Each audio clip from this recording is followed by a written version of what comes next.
Hello guys! Ayan, nag-grocery pala ako kanina. So, kung makikita nyo maraming karton dito sa tabi ko. So, ang space ko lang ay ito. O, diba? Yan ang space ko. So, 8 karton ang na-grocery ko kanina. Ito. 1, 2, 3, 4, 5, 6, pang-7 itong nasa likod ko at pang-8 yung nasa loob ng kwarto. So, dahil ubos na naman ang paninda at kailangan natin mag-refill. So, nag-grocery ako dahil yung mga garapon ng candy ko ay ubos na din. Ayan, may nakalabas na nga. At yung isa ko dito ay bukas na rin. So, nakapatong pa yung ano ko dyan. Ayan. Bukas na din kasi may bumili kanina ng cup noodles at wala pa ako maibigay dahil nasa karton pa nga. So, tinignan ko yung mga presyo ng kape. Kung makikita nyo, ang mga presyo niya ay 111.95. Ayan, kopi ko black, kopi ko brown. Sa blanca ay 117. At kumuha na nga rin ako ng 4 na tay ng kopi ko blanca dahil yan po yung pinakamabenta sa aking tindahan. So, nung chinek ko din yung resibo, hindi pala updated yung presyo na naka-display nila. Kasi pagdating sa resibo, ang presyo niya ay 117.95 na. And then yung Great Taste White ay 118.05. Yung Great Taste Choco, 119.45. So, ang lalaki ng mga tinaas niya mula nung last na nag-grocery ako.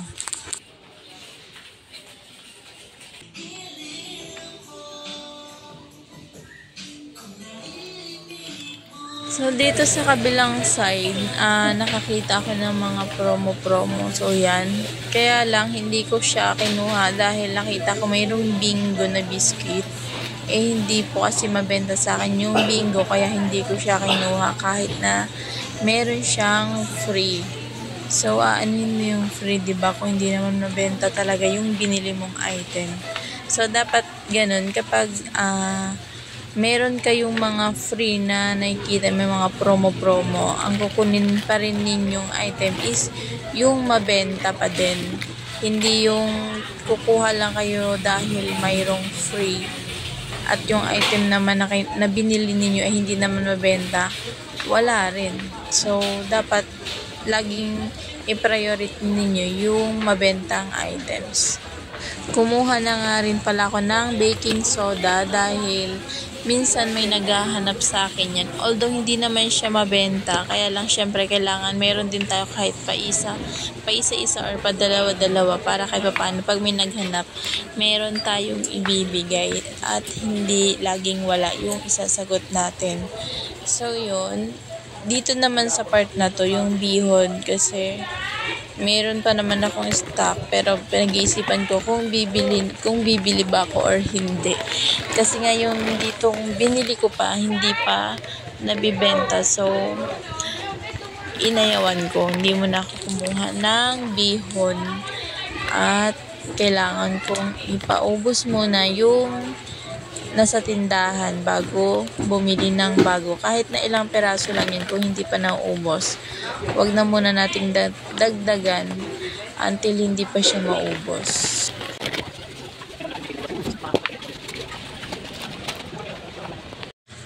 At ito na nga yung aking mga grocery. At ayan ang resibo ko. Ito ang resibo ko. At umaabot nga, ang binayaran ko ay nasa 13,172. So, habang nag-aantay ako dito, naantay ko yung aking sundo, ang aking partner, dahil siya ang maghahakot ng grocery. So, yan na nga.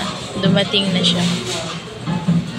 So, yan ang gamit namin, guys, na panghakot ng grocery tuwing nag-grocery ako. Mano-mano lang. So, binabalik-balikan lang namin kapag nag-grocery kami. And, syempre, mayroon na akong bit-bit na karton yan para hindi na siya mahirapan sa pagbalik-balik at mabawasan yung kanyang mga babalikan. At nakauwi na nga ako at binuksan ko na rin yung tindahan namin dahil pag sinusundo niya ako, kino-close niya lang yan. Syempre, habang nag-aantay ako sa kanya, habang nagtitinda, naglilinis na rin ako niyan para yung aming grocery ay may pasok ko na rin dito sa loob ng tindahan. Dahil pag hindi ko pinasok masikip sa labas, alam niyo naman guys, yung pwesto namin ay maliit lang. So, kailangan pagkasyahin namin. Magtsatsaga kami hanggat kaya. Hanggat kaya yung sikip ng pwesto ng namin, tindahan. Okay lang, wag lang sagabal dun sa labas. So, yan na. Nakabalik na siya. Pangalawang balik niya na yan. Kasi yung una, yun yung bit-bit ko na 2 karton at isa yun nasa likod nga kanina. So, yan. Meron siyang nakuhang 2 karton at meron pa siyang babalikang 3 karton yan. Ayan.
Bale, ito na yung pangatlong hakot niya.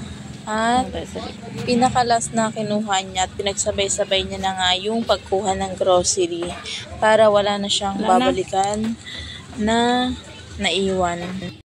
So guys, kung bago ka pa lang dito sa channel ko, please subscribe my YouTube channel and click the bell button para lagi ka pong updated sa aking mga videos. Thank you for watching guys. Have a good day.